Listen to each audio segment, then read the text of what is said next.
దయచేసి అందరూ కూడా కూర్చోవలసిందిగా కోరుచున్నామండి.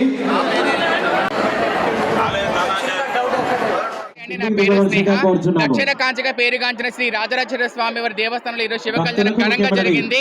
సాక్షాత్తు అర్ధనారీశ్వర రూపంలో మమ్మల్ని పిలిచిపడి మేమందరం కూడా ఈ శివ కళ్యాణంలో పాల్గొనడం చాలా చాలా సంతోషంగా ఉంది.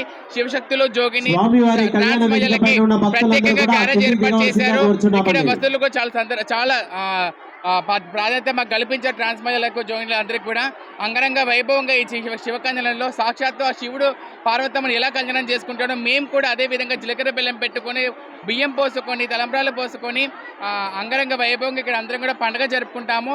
ఈ పండుగ దక్షిణ కాంచలో అతి పెద్ద పండుగగా పేరుగాంచాలని చెప్పేసి మేము అందరం కోరుకుంటున్నాము. పోయినసారి కంటే ఈసారి చాలా చాలా బాగా కల్పించాలని చెప్పేసి కోరుకుంటున్నాము. Thank you. భక్తులు గమనించవలసిందిగా కోరుచున్నాము. అందరికీ నమస్తే అండి. నా పేరు లైలా. నేను తెలంగాణ హిజ్రా ట్రాన్స్జెండర్ కమిటీ రాష్ట్ర అధ్యక్షురాలండి. ఈ రోజు దక్షిణ కాశీలో పిలువబడే శ్రీ రాజరాజేశ్వరి ఆలయంలో శివపార్వతుల కళ్యాణం జరగడం ఇది మా కమ్యూనిటీ ఒక స్పెషల్ పండుగ. ఇది ఈ రోజు అదే విధంగా శ్రీరామ కళ్యాణం రోజు స్పెషల్ కళ్యాణం జరుగుతుంది.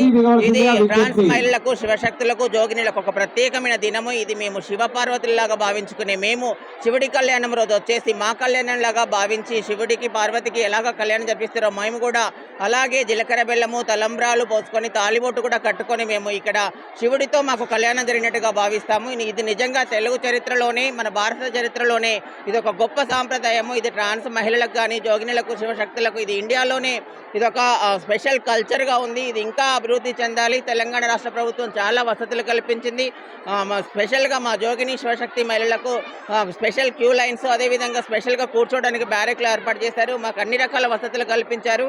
తెలంగాణ ప్రభుత్వానికి అదేవిధంగా దేవాదాయ శాఖ వాళ్ళందరికీ కూడా మేము ధన్యవాదాలు తెలియజేసుకుంటున్నాం.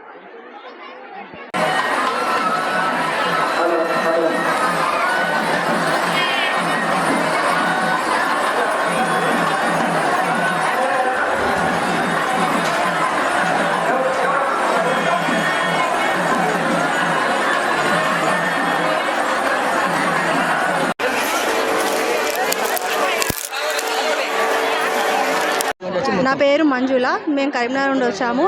మేము ఒక గ్రూపుగా ఒక 10 మంది సభ్యులతో కూడి వేములవాడ రాజరాజేశ్వర కళ్యాణానికి వచ్చినాము. ప్రతి సంవత్సరము మేము దర్శనానికి వస్తాము, మళ్ళీ కళ్యాణానికి వస్తాము.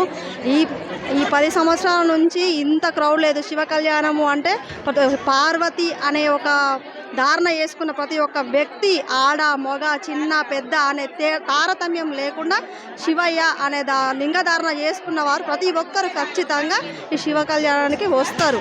వచ్చి ఖచ్చితంగా స్వామిని దర్శించుకుంటారు. ఆయన ఆశీస్సులను పొందుతారు. అందరూ బాగుండాలి, అందులో మనం ఉండాలి. నా పేరు స్వప్న. మేము కరీంనగర్ నుంచి వచ్చినాము. మేము ఇప్పుడు ఇక్కడికి రాబట్టి 12 ఇయర్స్ అవుతుంది. 12 ఇయర్స్ నుంచి వస్తాము. మా కరీంనగర్లో విద్యానగర్, దాదాపు మా విద్యానగర్ మొత్తం ఇక్కడే ఉంది. అంటే శివ కళ్యాణం అంటే ఒకప్పుడు తెలియదు. ఓన్లీ శ్రీరామనవమికి రావడం అంతవరకే తెలుసు. కానీ ఇప్పుడు అందరికీ భక్తులకు తెలిసిపోయింది. ప్రతి ఒక్కరు వస్తుంది. అసలు క్రౌడ్ అయితే అక్కడ ఎక్కడ పడిపోతారో అని చెప్పేసి భయంగా ఉంది. చాలా క్రౌడ్ ఉంది. కాకపోతే ఈ కళ్యాణానికి రావడం మాకు అందరికీ చాలా హ్యాపీగా ఉంది. అంటే గతంతో పోలిస్తే ఇప్పుడు ఎలా జరిగింది కళ్యాణం? మీరు గతంలో కూడా వచ్చారా? మీరు ఎంతమంది వచ్చారు? మీరు ఎట్లా ఫీల్ అవుతా ఉన్నారు? మేము ఇప్పుడు 15 మెంబర్స్ వరకు వచ్చినాము. అంటే అంతకుముందు కంటే ఇంకా ఈసారి ఫ్రీ బస్సు అందరికీ అది ఎక్కువ తెలిసిపోవట్లో మళ్ళీ పిల్లలు పెద్దవాళ్ళు అందరూ ఎక్కువ క్రౌడ్ ఎక్కువ ఉంది. ఈసారి ఇంకా తెలిసిపోయింది. ఇప్పుడు మళ్ళీ ఫ్రీ బస్సు ఇంకా లేడీస్కి అది ఒక వరం అయిపోయింది కాబట్టి ఇంకా మంది క్రౌడ్ ఎక్కువ వచ్చింది. పాపం ముసలోళ్ళు అయితే బాగా ఇబ్బంది పడుతున్నారు. వాళ్ళకి వాటర్ లైన్లలో వాటర్ కొంచెం కరెక్ట్గా లేకపోవట్లా చాలా ఇబ్బంది పడుతున్నారు. మీరు ఏమన్నా స్వామివారికి ఏమైనా సమర్పించారా?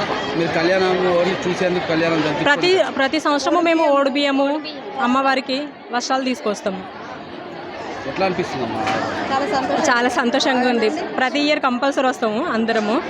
చాలా సంతోషంగా ఉంది. ఆ దేవుడి దయ వల్ల అందరం బాగున్నాం, అందరూ బాగుండాలి. 2 సంవత్సరాల నుంచి ఇక్కడ